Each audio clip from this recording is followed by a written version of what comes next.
Attention, everybody. The views and opinions expressed on the show are not necessarily those of Acts Ministry, Acts Media Group, and or their affiliate and subordinate ministries and or nonprofits. And as always, some of this content may be adult in nature, so please use discretion while watching with your children. Here he is!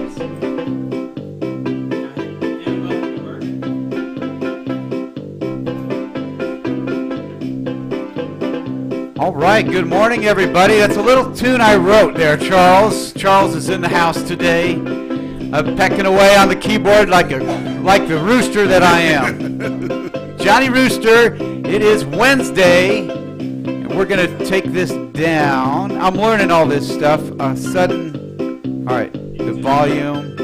Do I do the volume right here? It's so beautiful. I can't, you just got to listen to that for a while. So mesmerizing. And thank you so much, guys, for being here. I'm only here for just a moment. We are learning this process. My name is Johnny Rooster, and I'm your host.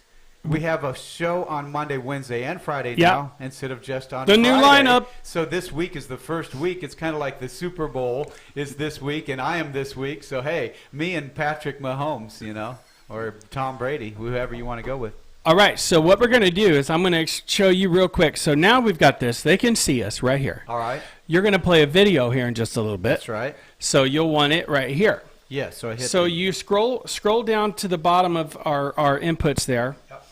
And just tap once, and it's right there. All right. Now, when you're ready to play it, you Yep. hit the M button, Yep. and when it's done, the countdown's down there, you'll hit M and merge it back. All right. And then you'll tap that and put that up there. Excellent. Now, you want his name to be up there, Yes. so what I want you to do, And Charles, did you get on YouTube? Were you able to scroll up to about the... ACTS Media Group. ACTS Media Group on YouTube. ATTS? ACTS, like Acts. Acts in the Bible, that book. ACTS Media Group. This is helpful because the listeners want to do that too. Go to YouTube and find us. So scroll down to about the middle where the name tag is there that we did. Don't worry about that. Just X out of that. All right. So see that is where now just don't click on it. Just click the number 1 right there, and that'll overlay it over this.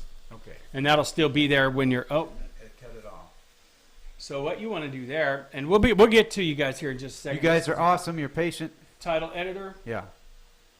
How did that get up higher? You hit enter. Oh, well, that's all right. And what's his name? C.H. Charles. R-L-E-S. Not E-R. E-L. L-A. I can get it. Yeah, you do that. L-E-S, not R-E-L. Not Charel. No. And they can see you typing this all up. Now, don't hit enter. All Charles you have to do Schasteen. S-C-H-A-S-T-E-E-N. And there it is. Boom. BAMO, therealestatewriters.com. Welcome, Charles. Were you able to get on YouTube? Yes, I got on there. Well, it's kind of fun because if you turn your volume off, you'll be able to see what's going on. It's on a 10-second delay. Okay. But then I'm going to show a video that you're part of.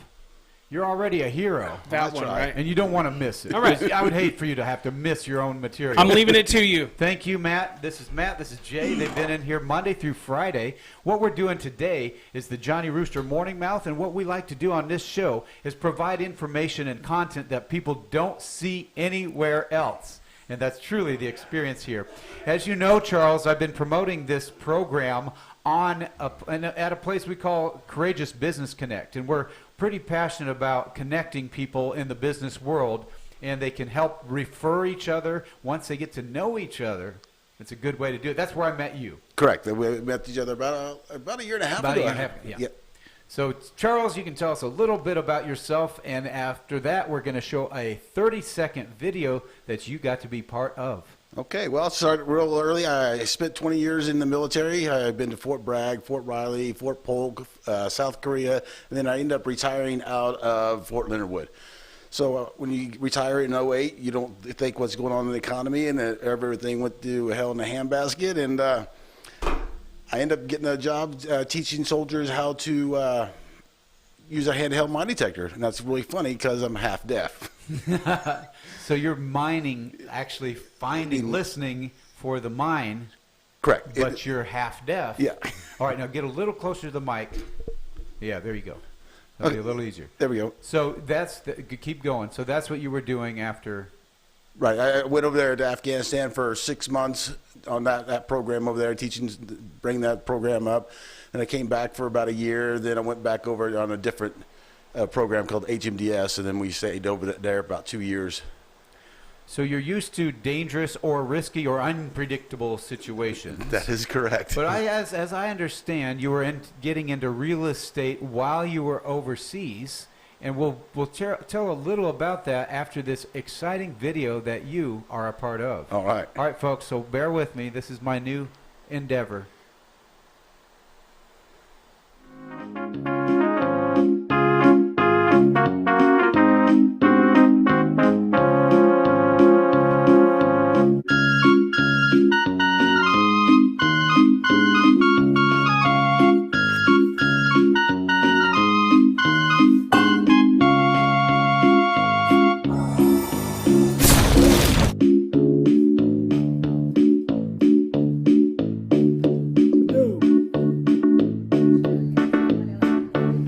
Yes.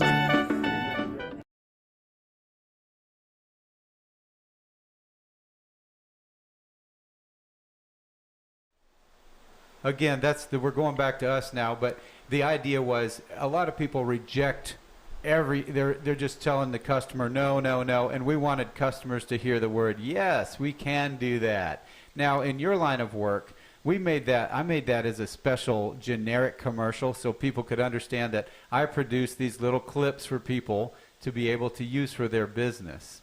I do cartooning, as you've heard, to help people communicate for their business in a delightful, unusual way through a cartoon, even of themselves. And if you had a person saying yes when everybody else was telling you no, you would be the hero. So how are some ways that you help your customers, and you're really good at this because you got into real estate while you were overseas. You didn't even see the properties, so you're used to a lot of unusual situations. You learned the hard way. Yeah, so when I was over in Afghanistan, we weren't doing stuff, we were working with our projects and stuff like that. We had a lot of downtime, so I started looking at a lot of houses. So I ended up purchasing like 4 houses while I was over there in America, not in Afghanistan. But then I put them all into rental property. So when I got back into America the second time, I was always down with my property manager, and she's always said, you might as well just go get me your license, come work for me. I'm like, whatever, I don't know if I'll be a realtor. And then so the next couple of weeks later, my boss goes, you got to go back to Afghanistan. I said, no, I don't. And they said, you don't have a job. I said, well, I guess I won't be a realtor now. That's how you got into. That's how I got into real estate. So I went and got my real estate license. It's not the easiest process to get through, but it took me twice to pass that test. Well, there's a picture of you on the wall behind us here that says real estate and rider. And how does motorcycle riding come into this picture? Well, we try to keep it as simple as possible. Me and my wife, we ride bikes and we sell homes, so the real estate riders. That was our second choice. Our first choice was to be the riding realtors, but the board did not like that name at all, so we had to go to the real estate riders. I don't know of any other real estate riders in the country. Are there other ones that promote it with their name? Not that I've seen. There's people that they do a hobby of riding or a hobby of real estate, but no full on board, both of them. Now, do your customers sometimes expect you to roll up on a Harley? Well, I used to warn them, say, hey, I'm going to show up on a bike, don't be scared. Then everybody, oh, that's pretty cool. Then I stopped warning them, and then they all say, oh, that's really cool. I've only had one guy in my whole time I've been doing real estate since 2014 come up, I pulled up on my bike, he comes around to me, looks at me, goes, I don't like bikers. Whoops. I'm like, oh, well, I'm sorry, not all bikers are alike. Because, yeah, my wife ran off with one of those, and I don't like it. I go, that could have been a blessing. Yeah, you triggered something. Yeah, and we did 4 deals with him. There you go. Hear that, folks. You can overcome any situation if you know how to navigate. You know, that's what you got to do in business. You have to understand people, and you have to understand where they're coming from. And it's really kind of difficult. You got to understand where, if you got both the husband and wife on 2 different things, you got to find a happy medium. Well, you had one guy says, I don't like bikers. My wife ran off with one, and you were able to turn it around. Yeah, we turned around. We ended up buying and selling 2 houses with each other. So Worked out pretty good. Because he didn't like that old idea, you helped him with a new idea about who you were. Right. Just people have stereotypes. You just got to break that down sometimes. But most people are like, oh, that's really cool. If they don't like bald people, what do? You throw on a wig? Or you actually, I think what you do is you turn them around. Yeah, because bald is beautiful. I tell everybody, I haven't had hair since '97, so.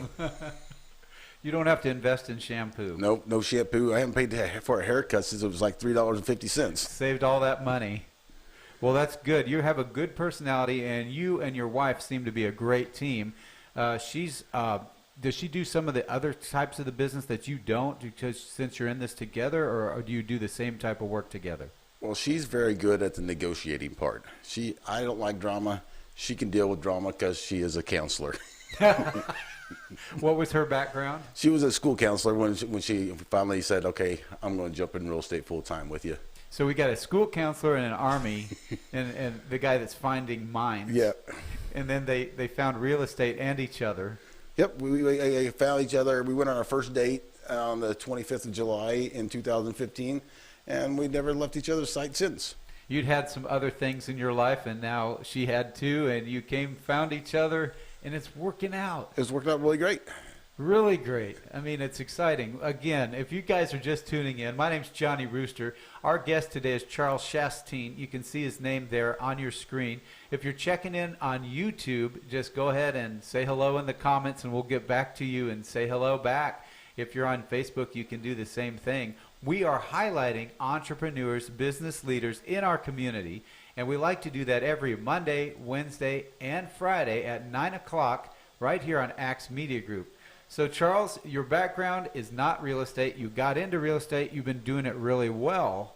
In fact, you've exceeded some of the goals that you had, and even with times that were different. Oh, yeah, there's always been this. I mean, everybody thinks it's a really great time to be in the market right now, which it is. Because, I mean, it's a seller's market. Because of interest rates? The interest rates are very low. It's a seller's market, so you can get more out of your house right now than you ever have before. The people I listened to, they said there won't slow down anytime soon. It'll be that way through the whole year this year. It should slow down a little bit in 2022, but they're not exactly sure. It will not be like 2008 when the market just falls out from underneath there. So they got stop plays in that for that. So they'll just keep on going like it is. But it's harder now. I worked harder last year in 2020 because we've had so many deals we had to get through, show more times, and get them more contracts. But to keep about the same we did in 2019. Well, what is one thing, Charles, that's kept you in the game? What's keeping you in the ups and downs? What motivates you to stay in real estate when a lot of people drop out when things don't go well? I like being my own boss. I mean, it's really cool. Me and my wife work on our own house, so it's kind of hard getting. I get up and get moving and go somewhere in the morning. I don't have to do that anymore. I just go downstairs and go right to work. It's kind of a boring routine. We get up in the morning. I go the hot tub for an hour, watch the news. Then I go about 8 o'clock. We're down in the office, go through what's new on the market, what's not on the market, what emails or text messages we got in the night before. It's just a routine over and over and over again. But that's the routine is what gets you through the tough times. So you've had the tough times. Yes. During the tough times, do things get better for you or worse? Meaning, do you change the way you think to get ready for it? If things like the market, let's say the market changes. We call that a shift, and then there's a shift. The shifts go both ways.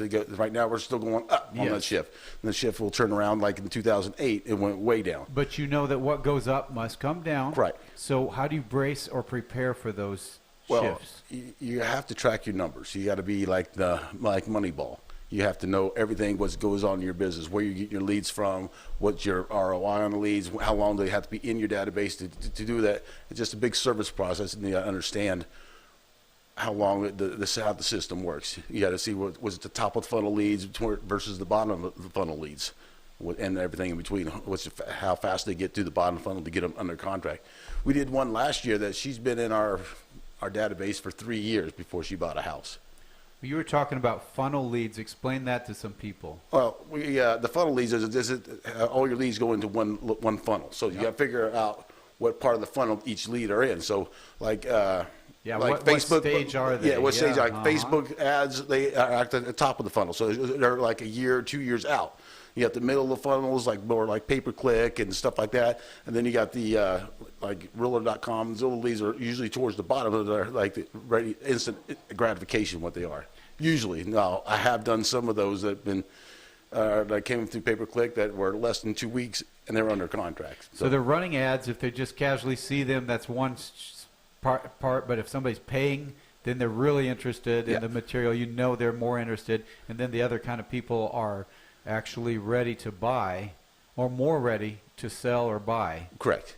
So what happens when they come into our system, it depends how interested they are is how much they talk. And usually some people right now are just wanting to look and see what the inventory is like. They're scared to figure out the process of going through buying a house because they don't really understand that you need to get your pre-approval done ASAP, so that way you know how much you're qualified for and you can write an offer. Because if you don't have your pre-approval, go look at houses, you can't write an offer because you don't know what you're approved for, or if you have some people have some skeletons in there they didn't realize they got to get rid of. So you've got to be pretty personal with information, and you also have to be a really good listener to understand how they're talking. Correct. And you got to listen to what they say isn't always what's reality. Or what they don't say. What they don't say. How do you listen to what they're not saying? What are some things that are interesting about that? Well, they try to avoid the questions when you talked about, I'll get there in a little bit. I'll do this. I'll do that. And instead of, because some people will write, okay, yep, who do I need to go talk to? We give some names and numbers of different people. They'll figure out how to get them pre-approved, and they'll do it really quickly. Some ones that procrastinate are not really there yet. They want to be, but they're not committed yet. It would feel like, from my perspective, that a lot of people that want to buy a house don't have the money for it. Some of them are eager, really want to, but they're really not set up very well. How do you help them get ready? Well, I really can't. I set them up with the right financing people that will help them get their financing straight right now. So sometimes it takes a little bit to do it. Sometimes it takes a very short period of time. But usually the finance people do that. But I get them to the place they need to be so they can. So we just got one person starting to look. She's been fixing her finances for about 6 months now, and so now she's ready to go. Can most people afford to buy a house versus rent, or is there different setups? Well, most people can buy a house if you'd rather pay yourself than pay somebody else's mortgage. Because if you rent for, let's say, $900 a month, which is, I don't know what that average is. I'm not too much in the renting business. I'm going to do this real quick here. I don't know if I'm doing it right. I don't mess up the math. So if you rent $900, times it by 12, times it by 3 for 3 years, you're throwing away $32,000, over $32,000 just thrown away. You'll never recoup at all. So if you reverse that, and I don't know the numbers off the top of my head, what you can purchase for a $900 payment is, but you can get that money back because you'll sell the house at the same price or a little bit more. If you put a little equity into it, you'll get majority of that back. So you're not throwing money away to somebody else. Well, that's important to know, because if you're off track on that, then you're going to really get the money you can really save in the long run matters. It's stuff you can't get back when you're renting. No, you can't. So. And now this year we also sold a 19-year-old kid his first house. Very cool. At 19. So we took how he said earlier, we took so harder because he was in the price range where it's very competitive, but he can only do so much. So after the 8th try, we wrote 8 offers with this kid, and he finally got under contract, and we got him sold in there. So and everybody can afford it, but he ended up paying for his own closing costs and his own down payment. That's awesome. And so he was so determined to do it, and he only works at a fast food restaurant in town. So anybody can do it if they have they get them set up right. They can do this. Well, that's fascinating. What are some other unusual things that you've been able to help people with? Well, we bought a lot of land out there in Ava. Got a weird deal because really kind of the house that was on it was not really livable. You can see through the walls, but the guy bought it not for the house, but for the land. So that was pretty cool. Seeing all that out there. It was very rough getting out into it. Yeah. Well, if you guys are just checking in, this is Johnny Rooster Morning Mouth, and we're talking to Charles Schasteen. He's a real estate agent with the company is the Real Estate Riders. Yeah, the Real Estate Riders. We're powered by Keller Williams. Keller Williams. Yeah. So you guys have gone through some different phases and stages. In fact, some of your real estate goals you've met or exceeded even in harder times. Right. So the only time, the hardest time was when I switched. When me and my wife got together, I was over at Pulaski County at first. Yeah. So I spent my first almost 2 years there. I was only about a year and 3/4 there. But I was a Rookie of the Year in 2015 in Pulaski County. Then I met my wife, and then we came to the Springfield area. Well, we like to tell some crazy stories around here, and I'm sure you've got a lot of them. But just as being a person, what kind of person are you? Describe, you tell about your career, but what do you like? What are you into? What we do is we love real estate and we love what we do. Yeah. And then I am a veteran, and we also like riding motorcycles. So we're also part of the Combat Veterans Motorcycle Association. So we ride with them. We raise money to help vets out when they're in need. One of the big things in this mission here is called Axe Ministries that oversees Axe Media Group. They're really into veterans issues. They really want to reach out to the vets. So that's kind of down their theme. They do a lot with autism awareness and a lot with vets. So if you have, you're raising money for them to help them. This group here particularly helps vets that are down and out, that don't have a home. They're maybe disabled. They're homeless. They've got a lot of struggles. They're really reaching out to that group.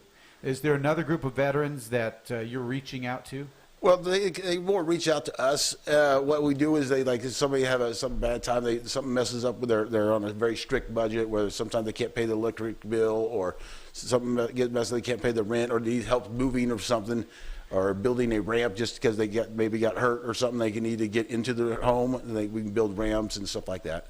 Are the VA loans what they need to be? Is that a good route, or do you have another recommendation for them? Oh, the VA loans are the best loan program out there right now. That's a no money down loan right now. You be a veteran. Now I know I think you got to be 3 years in the military with an honorable discharge to get to it. There's a little bit other processes with the National Guard and Reserve, but they can still go through the process. But it's one of the easiest programs. Some people are scared of it because they're a little more strict in what the kind of a house they got to get. But I've done, when I was over Fort Leonard Wood area, we did so many of those, I didn't know what FHA meant.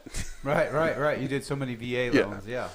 Well, they're still the best there for those veterans that qualify for that. Right. There's no PMI with that at all, so it's a great program all together. For non-vets, what is a good recommendation? I like USDA loans. There's a department of agriculture that funds those, but you can't be in the Springfield or Battlefield area.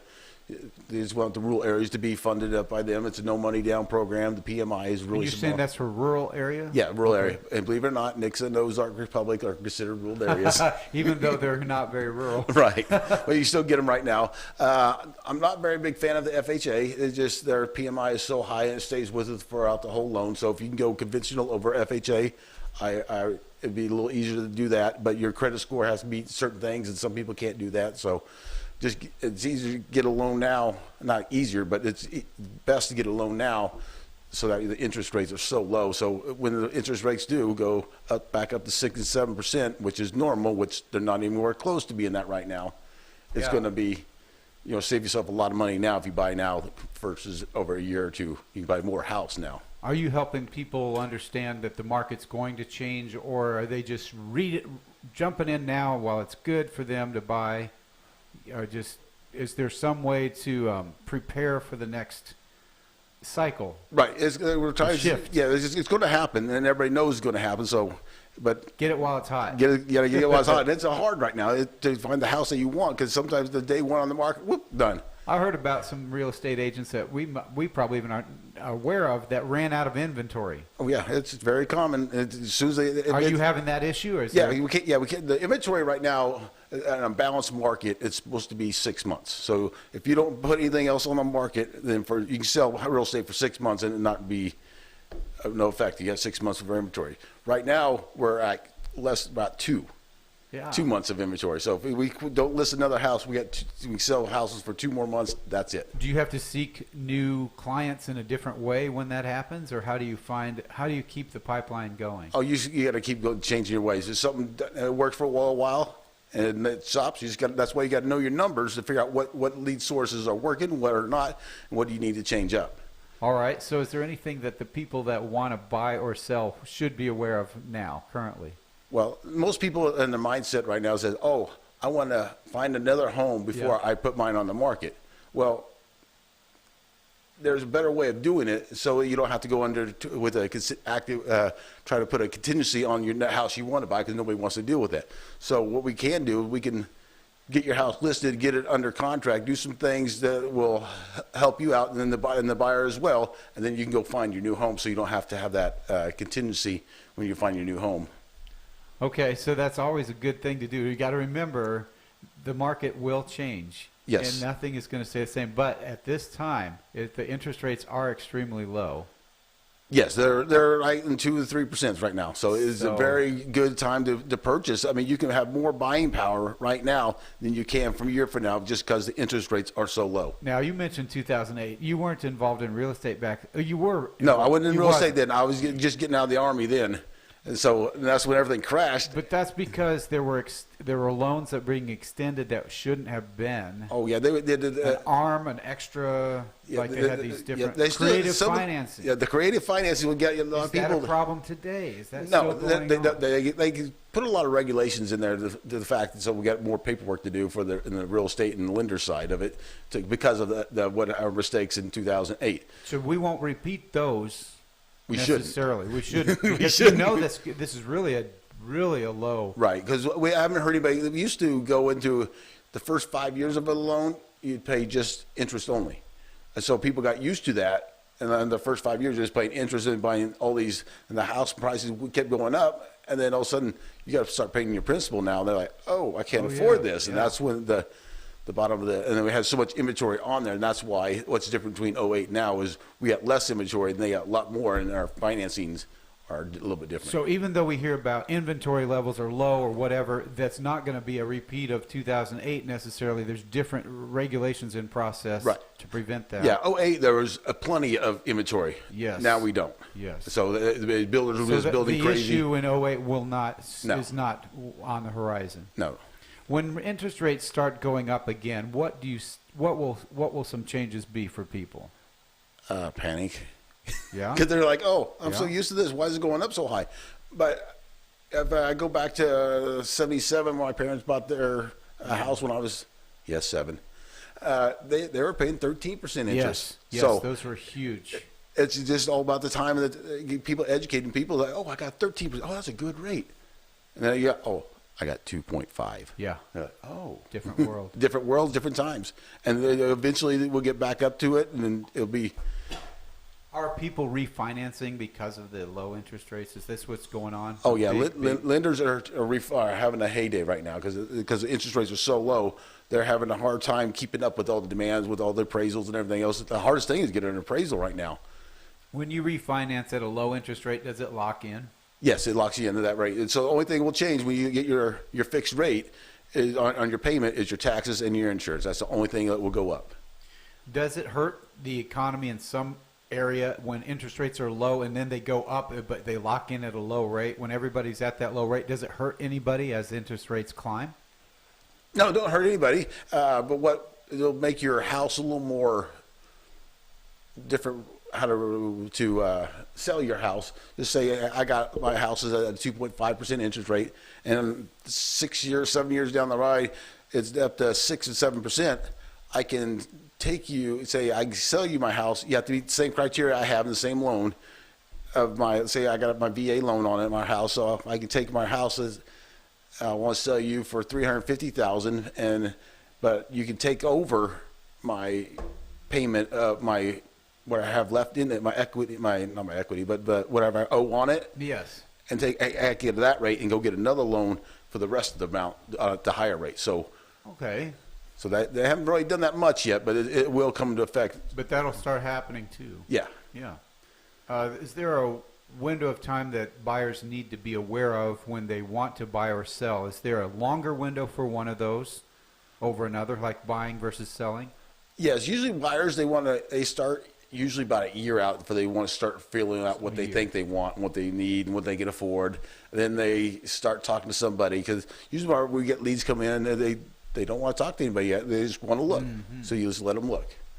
And but usually about 6 months they're ready to go, and They start figuring out, okay, I need to start talking about what do I need to do, what's the process, who do I need to talk to do this. And you talk about the whole, how to protect them through the whole process to make sure that they got the house they need. So about a year for that. Yeah, usually. And selling, is that a different timetable? It's a little, I think it's a little faster, but what usually gets them to sell, well, they want to buy something else.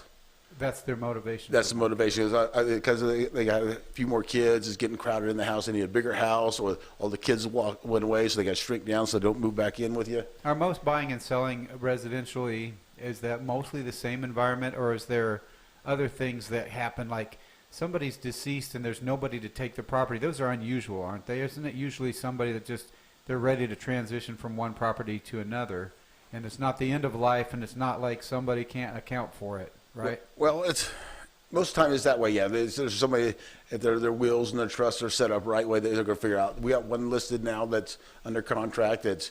Their parents passed away, but the kids already had the will set up and everything else, so they took over. They don't have to go through arbitration or anything else. So it's not like a that. complicated thing necessarily with No, that? no, Okay. it's not complicated. It can be if you don't have anything set up and then it has to go through probate and everything else. That's like, it could take a while, but So you can say that too. What's something you'd recommend people that don't have a will, they don't have anything set up, what can they do? Do you know how to help them?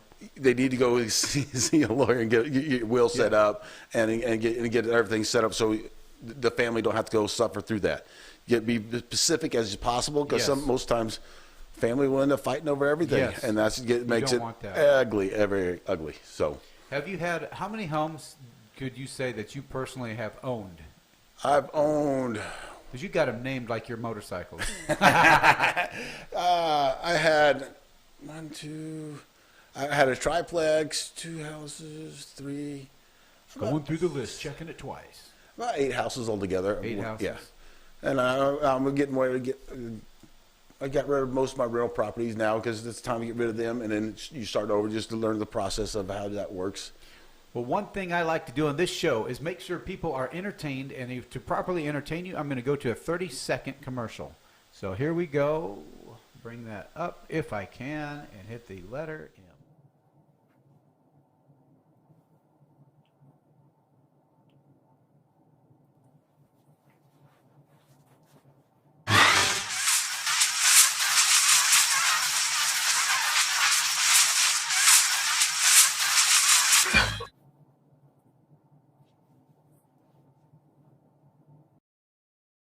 There you have it. What we're doing there is the silent movie. It says, listen to what Johnny Rooster is saying about his show. And he says absolutely nothing. Silence can be golden, can't it? Yes, it can. And when you're not saying it, you were talking earlier about how you were listening to what people are not saying. And it's that verbal, nonverbal stuff that really makes it important. You're a master of what you do because you're good at reading body language and nonverbal communication. Right, you have to in this world, because some people, they want to move forward with it, but they're not really quite ready. So you got to know when to back off of them or when to apply a little more pressure on them. It's not like we were, you got to buy now, but we're not into that. But we got to make sure they're going in the right directions if they want to go that way. If you guys listened earlier, you can scroll back and find it. Charles was telling about a time he rolls up on his motorcycle and the guy goes, "I don't like bikers," and he turned it around though, Yeah. and you just communicate through the issue. It's not he doesn't like you, he doesn't like the past. Yeah, you don't like The situation Yeah. wasn't what he liked, but you were a different situation. Yeah, and we ended up doing 4 deals with him, so he still You liked triggered a bad memory, dude. Yeah. So do you often roll up on a motorcycle? Is that how you do business, or is it because of carrying paperwork? Do you have to use the truck, or what do you normally do? Our whole theme of this was supposed to use the bikes as much as possible. Because it is the real estate riders. Yes. You know. So we use the bikes as much as possible. I got my trunk on the bike, because I got to ride a Road Glide Ultra, so it has the trunks, 2 saddlebags. My wife has a freewheeler trike, so she has a trunk as well. So we just get around as much as possible. It's really funny watching us go to the grocery store, and people look at us like, "How much stuff can you get?" Yeah, in it this?" just keeps going, So, yeah. pulling stuff out. So Go ahead. What else? What all do you have to store in that? Well, we stored. I've carried metal signs on it before. I just don't like doing. We need to figure out a design to where we can put our for sale signs on the bikes and Yeah. go up that way. But we do everything else on it. We did open houses on them. We've done showed on them. We went to listing appointments with them, closings, everything. Has the weather ever changed against you? Now, I have, We bro. are in Missouri. We are in Missouri. And have I gotten rained on while I've been showing? Yes. Have I got snowed on while showing? No, but I've been snowed on. Hell is the worst. What do you do? You pull over on hell because that hurts very Stinging bad. Oh, that's terrible. No amount of leather can protect you. No. It's more your face and everything goes poking right in your eye because it's going to hit your eye, guaranteed. Yeah, like little BBs. I mean, they'll go through your glasses everywhere else. It's painful. So we usually, during when we get the hailstorm, which has happened a couple times, we just find a bridge, an overpass, and just sit there. One time we had to stay underneath a church, just as the awning, just to wait out the weather. Yeah, so being on a bike is a different kind of, you're susceptible to some of those weather changes for sure. Oh yeah, that is true. I've been snowed on, not the funnest thing to do. When did you start riding?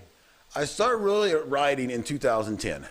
And that's when after I got out of the Army, I was government contracting for a while. Then I went down to, funny, I went down to Arizona. Had you messed around as a kid, or was this your I did. first I used to time? have a Yamaha 100 when I was a kid. A little dirt bike. You know, when you get that, I think I traded it for a equalizer booster. I had an RS Yamaha 250, a 1980 model. So that bad boy was made for off-road. Yep. It sat up really high, 6 gears, and it was hopping. I could pop that wheelie in every gear.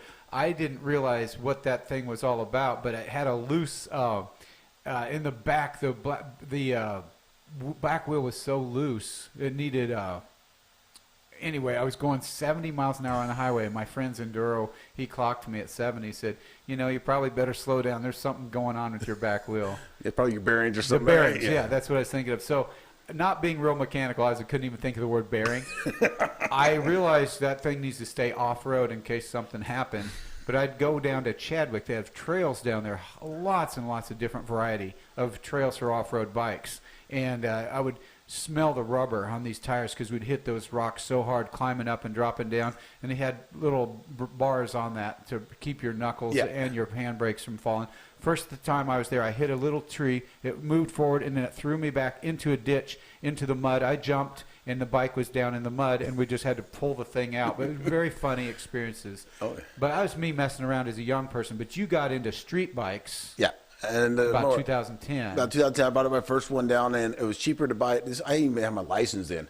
I bought it down in Arizona and had it shipped here. It was cheaper than buying here at that Really? time. Okay. So we did that. It was on one of my trips. I was Did you get a new one? Or? Yeah, brand new Wow. one. 2010 is a street Yeah. bob. That's the one you see on the picture. Yes. Was an image of my first bike, but that was me in Hawaii on another government Adventure. trip. So we had to teach for 4 days. Did you fly the bikes across the... No, we rented it over Okay, there. We yeah, rented I it was gonna say, over that there. would be Rode great. all over Hawaii for Yeah. a day. So I got it when the states checked off when I was. When was that picture That taken? was in February of 2011. So you had just gotten into it. Yeah, just gotten into it, and we rode over there, and then for that, in March, I was back in Afghanistan for 2 years. If you guys would like to ride a motorcycle in Hawaii, go ahead and put that in the comments. It sounds cool. It's really cool. pretty You see, I mean, it's only one island, but you see everything in that one day. That's right. Go to Way the to go. city, you see where. Which Dole- island was it?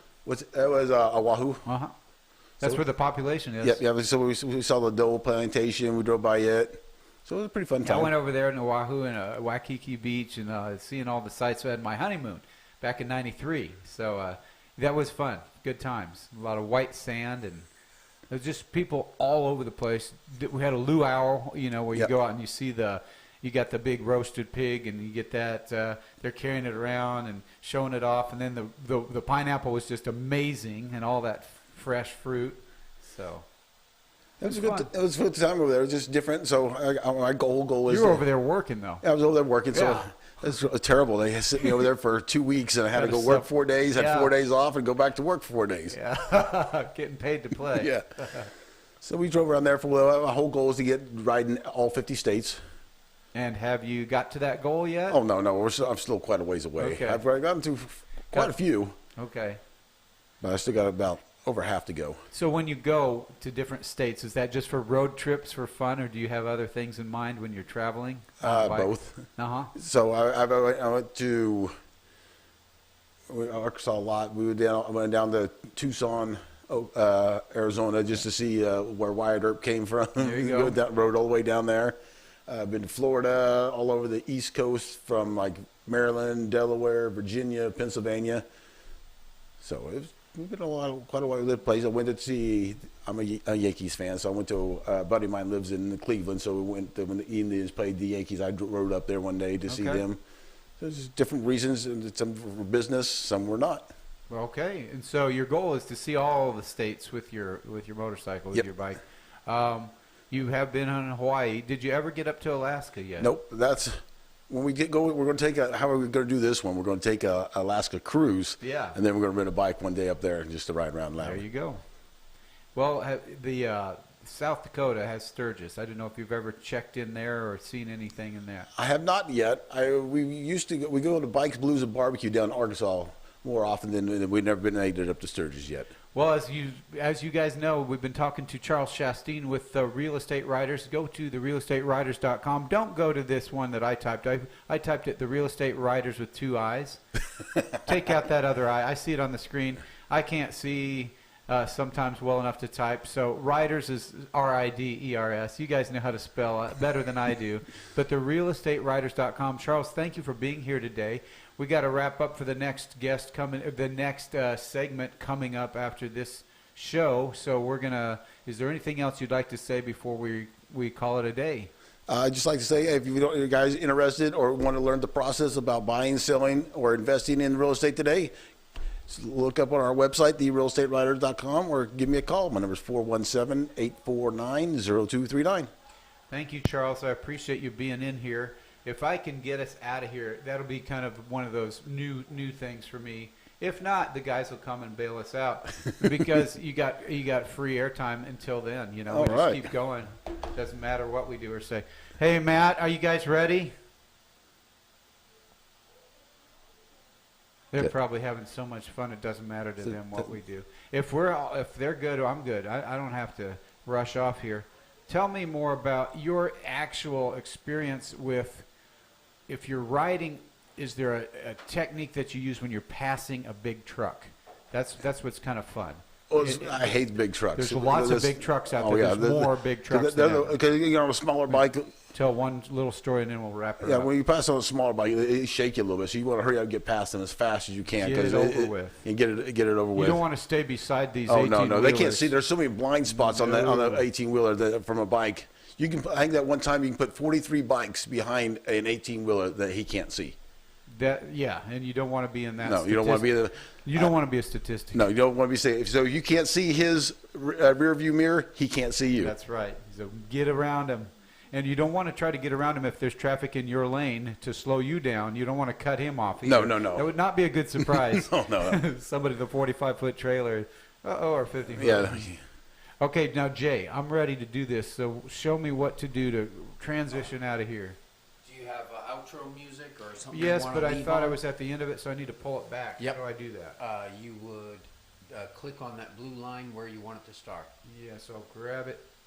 There. You don't have to drag it. I think if you just click on the blue line at the beginning, it should bring it back there. I'm thinking there you go. Now you play it. Is the volume up? You'll see. No, it is not. Oh. Okay, now it is, and now I hit play, and we say, there you go. Okay, everybody, this has been The Morning Drive, and you have been listening to Charles Schasteen. Check him out at therealestateriders.com, but spell it R-I-D-E-R-S. Thank you, Charles, for being here. I'm your host, Johnny Rooster. We'll see you on Friday for the next round.